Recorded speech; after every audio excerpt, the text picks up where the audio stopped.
Lionel, can you tell me a little bit how you decided to come up with a tennis racket with two handles? Yeah, well, I worked as a golf pro for quite a few years, and I hit 1,000,000 golf balls with my spine and my body bent and twisted on the same side. So I ended up bent and twisted on that side. And I knew that that was not healthy for my body. So what I did is I took up tennis, not because I was particularly interested in tennis, but just as a remedial thing for my body. And I began playing with a standard racket, throwing it from hand to hand, using right hand forehand, left hand forehand.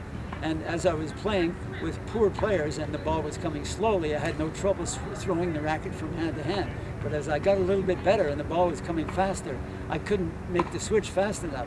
So I just said to myself, I have to have two handles, one for the right hand and one for the left hand. So I'm ready with both hands on the racket. If it comes to the left hand side, I let go with the right and hit it left. And if it goes the other way, I hit it the other way. So not only was it healthier for my body to play that way, but I eventually found out that it was more competitive also. I had a competitive advantage in playing that way. Can you talk about these advantages? Well, we call this design the power reach design, because there's no question that if you stretch out across this way and then you come across your body this way on the backhand, there is less reach than if you have the racket in the other hand. You have a whole length of the racket added reach. So without doing anything without even moving your feet, you have a greater reach on both sides. So that's the reach advantage. And the power advantage is that anytime you're either pushing or pulling something, like the body can only push or pull. So anytime you're pushing something, you can push it from behind better, and anytime you're pulling it, you can pull it from your front better. So the backhand stroke is a pulling stroke, and the forehand stroke is a pushing stroke. And if you have both hands on and you're pulling and pushing, then you have the aggregate force of the both hands. And there's also an advantage to spin, because spin is affected by anything that's off center. If you're playing pool and you want to put spin on the ball, you hit it off center. So this racket is off center, so that there's a natural spinning action built into the racket. So from the point of view of reach, power, and spin, it has the advantages built in. And this is not an opinion. Geometry is not an opinion, no. It's a fact that that's so. I was wondering if it would change my game style. Will it affect that in any way? You know, that's the best of all questions, Trent, because people get the idea that in order to play this racket, you have to start all over. That's not so. That you can play this racket with exactly the strokes that you already have. So if you already play forehand one hand and backhand one hand, you simply play it with this racket the same way. And then you say to yourself, but now I can add to that repertoire. So you're not giving up anything. You're taking the racket as it is, playing your game as it is with a slightly different angle, which doesn't take long to adjust to, and then you're saying to yourself, okay, now in addition to this and this, maybe I have this when I need that, and this when I need that, and different things that you can add to the repertoire. So you don't only play one tune on your violin. You've got lots of tunes to play. You call this racket the natural.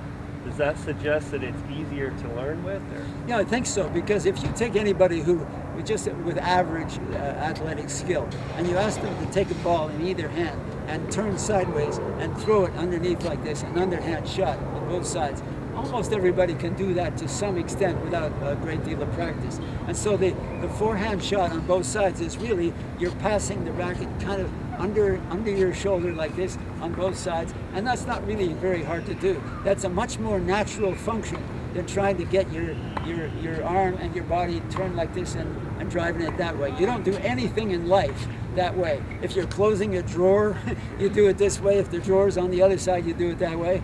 And if you look at any handball player, every handball player in the world hits the ball with the right and left palm. And if you ask them, are you ambidextrous? They say, what are you talking about? If the ball comes over here, why should I reach over like this and hit it? Right. Why don't they hit it with the hand that's on the same side? You mentioned handball. It's funny that traditional tennis is played with one handle when most other sports, can you talk anything about other sports, maybe swimming, isn't that done with both sides of your body? Well, you know, that's a good question too, because we call it tennis stroke.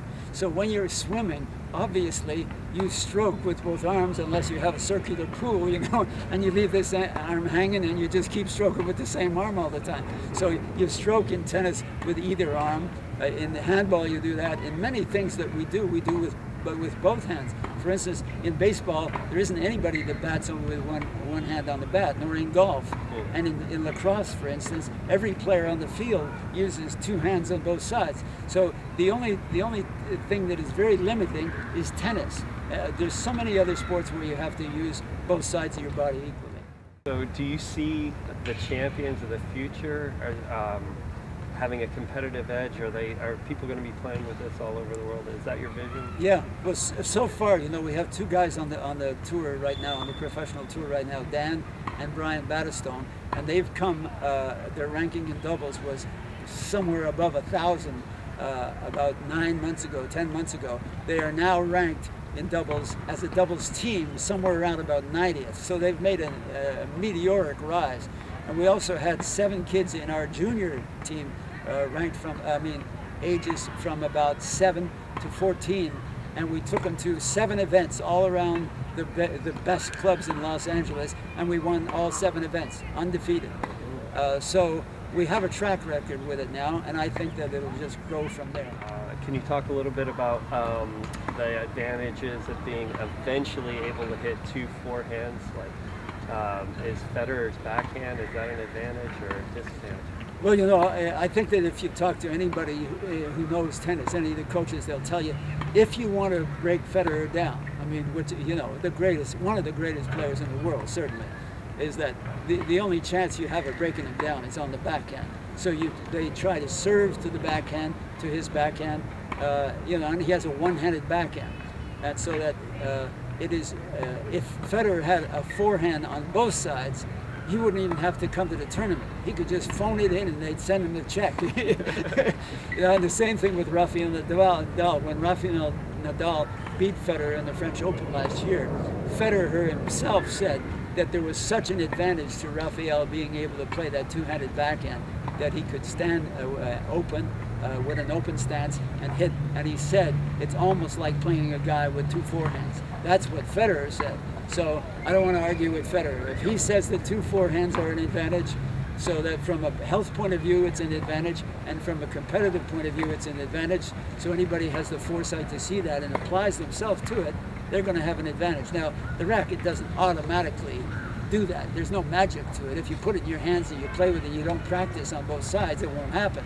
But if you're starting kids out, as we are now with our teams, and we have 30 kids that are starting out with it, you're going to see in a very short while that they have a tremendous advantage over those who don't have this racket. So you've talked about the advantages. Are there any disadvantages in playing with the natural? Yeah, just that it looks strange. So that if you're into being cool, you know, you have to wait until it gets to be cool before you can do it.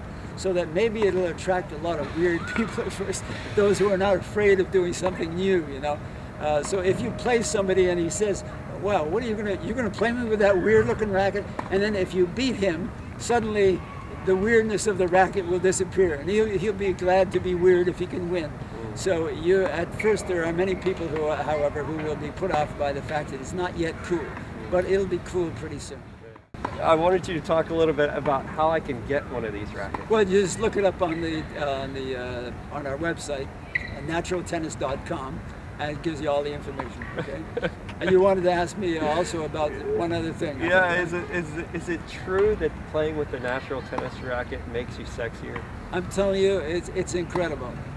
When people know that I have a natural racket in the car, I'm afraid to stop at stop signs. I mean, the women start climbing in the car. I have to do a rolling stop, or else, you know, it's just, it's the cross I have to bear, however. But is it because it makes your body more symmetrical? Well, can you talk about that? Aren't we always assessing for symmetry? Well, I think so. I think so, yeah. And the number of guys, for instance, the number of pro players now who are at the age of 29, their careers are almost finished. Leighton Hewitt, Patrick Rafter, Gustavo Kuerten, Taylor Dent, their careers are over because they are 29 years old and they've had for about 10 years or maybe longer, they've been twisting their spine on the serve, twisting and bending their spine on the serve on one side only, rather than doing everything on both sides and playing on one side. So if you go to the gym for 15 years and you work out one side and you walk out of the gym, guess what? You're going to be lopsided. Your body's not going to be evenly balanced. So to the extent that you look symmetrical and tall and healthy, you're going to be sexier. That's right.